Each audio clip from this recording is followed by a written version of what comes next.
Welcome to our channel சிங்கம் தமிழா. Hello friends, இந்த வீடியோவில் எதை பற்றி பார்க்க போகிறோம் அப்படின்னா எஸ்பிஓவில் ப்ரொஃபைல் எப்படி அப்டேட் பண்ணுறது அப்படிங்கிறத பார்க்க போகிறோம். ஸோ நீங்கள் எஸ்பிஓவில் லாகின் பண்ண பிறகு இதில் பாருங்கள், ஃபஸ்ட்டு வந்து டேஷ்போர்டுன்னு இருக்குல்ல, அப்படியே ஸ்க்ரோல் பண்ணிட்டு வந்தீங்கன்னா இந்த இடத்துல ப்ரொஃபைல் அப்படின்னு சொல்லி ஒரு ஆப்ஷன் வரும். அதை கிளிக் பண்ணிவிட்டு கீழே ஸ்க்ரோல் பண்ணிவிட்டு வாங்க. ஸ்க்ரோல் பண்ணிவிட்டு வந்தீங்கன்னா இதில் பார்த்தீங்கன்னா ஃபஸ்ட்டு வந்து உங்கள் நேமை வந்து ஃபில்லப் பண்ணிக்கோங்க. ஸோ தவறாக ஃபில்லப் பண்ணிடாதீங்க, மறுபடியும் வந்து ஆப்ஷன் இருக்குமா என்னென்னு தெரியாது. அதுக்கப்புறம் ஃபோன் நம்பர், நீங்கள் ஐடி போடும்போது எந்த ஃபோன் நம்பர் கொடுத்தீங்களோ அதே ஃபோன் நம்பரை இதில் டைப் பண்ணிக்கணும். கீழே இமெயில் ஐடி.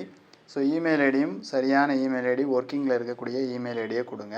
ஏன்னா உங்களுக்கு ஒரு வேளை பாஸ்வேர்டு வந்து மறந்து போச்சுன்னா ஃபர்கட் பாஸ்வேர்டு கொடுக்கும்போது இந்த மெயிலுக்கு தான் உங்களுக்கு வந்து புது பாஸ்வேர்டு வந்து வரும். ஸோ அதனால் இதையும் கரெக்டாக ஃபில்லப் பண்ணிக்கோங்க.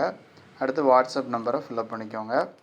அடுத்து டேட் ஆஃப் பர்த் நீங்கள் ஏற்கனவே வந்து பேன் கார்டு, ஆதார் கார்டு கொடுத்துருப்பீங்க இல்லையா, அதே டேட்டா வந்து கொடுத்துக்கோங்க. அதுக்கு கீழே நாமினி நேம்ங்கிறது உங்களுக்கு அடுத்து இந்த அமௌண்ட் வந்து யாருக்கு போகணும், இந்த பெனிஃபிட் வந்து யாருக்கு கிடைக்கணும் அப்படிங்கிற அந்த பேரை வந்து ஃபில்லப் பண்ணிக்கோங்க. அதுக்கப்புறமா அந்த நாமினியோட மெயில் ஐடி, அடுத்து நாமினி ஃபோன் நம்பர், அவங்களுடைய ஃபோன் நம்பரை ஃபில்லப் பண்ணிக்கோங்க. அதுக்கப்புறம் அட்ரஸ் வந்து உங்கள் ஆதார் கார்டில் உள்ள அட்ரஸே வந்து கொடுத்துக்கோங்க. அடுத்து சூஸ் கண்ட்ரின்னு இருக்குது. இதில் சைடில் வந்து ஒரு ஆரோ மார்க் இருக்கும் பாருங்கள்.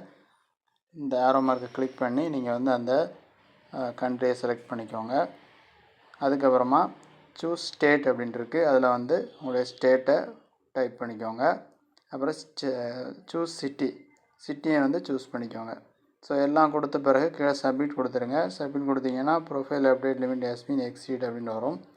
இதை நீங்கள் வந்து பயப்பட வேணாம், ப்ரொஃபைல் வந்து அப்டேட் ஆகிடுச்சு.